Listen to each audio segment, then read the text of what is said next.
সবাইকে মাহে রমজানের শুভেচ্ছা। রমজান মাস সিয়ামের মাস, ধৈর্যের মাস, সংযমের মাস।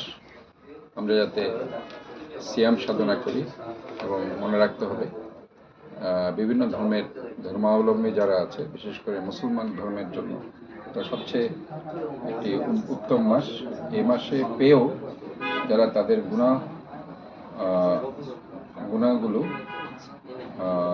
মাফ করতে পারে নাই, এদের চাইতে অধম আর কেউ নেই।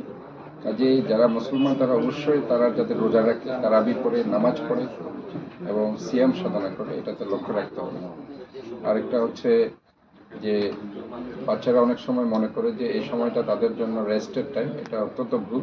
পড়াশোনা চালিয়ে যেতে হবে এবং পাশাপাশি এদের যে অন্যান্য যে কাজগুলো আছে, গৃহের যে কাজগুলো, অনেক মেয়েরা আছে, তাদের মাদেরকে সাহায্য করা উচিত বলে আমি মনে করি। পাশাপাশি তাদের পরিষ্কার পরিচ্ছন্নতা, যে বাসায় যে পরিষ্কার পরিচ্ছন্নতার কিছু কাজ থাকে, এগুলো তাদের শেখা উচিত।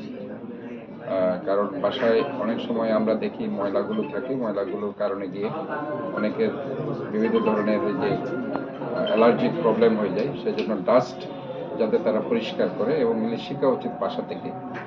এবং এটা একটা উত্তম সময় আমি মনে করি, যেহেতু একটি মাস সময় পাওয়া যায় এবং এটা ছুটির দিন থাকে, কাজেই তারা এই কাজগুলো শিখে নিতে পারে। আর পরিশেষে আমি সবাইকে ঈদের পরে যে আমাদের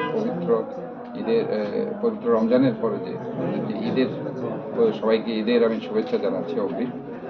এবং আমরা মনে করি যে আমরা সবাই মিলে একটু সুন্দরভাবে সবাই যাতে ঈদ করতে পারি, এবং প্রতিবেশী ঈদ করতে পারছি কিনা সেটাও আমাদের অবশ্যই লক্ষ্য রাখা উচিত। কারণ সবাইকে নিয়েই কিন্তু আমরা এই শহরটি আমরা গড়ে তুলতে চাই এবং সবার সাথে ঈদের খুশি যাতে আমরা ভাগাভাগি করতে পারি, এই ধরনের মনোমানসিকতা এখন থেকে আমাদের তৈরি করতে হবে। এবং এটা একটা নৈতিক শিক্ষার একটি অংশ বলে আমি মনে করছি।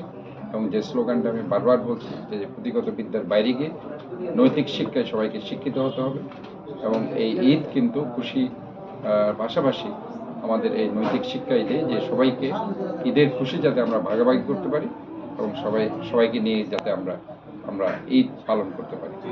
সবাইকে মাহে রমজানের শুভেচ্ছা, পাশাপাশি অগ্রিম ঈদ মোবারক। ধন্যবাদ।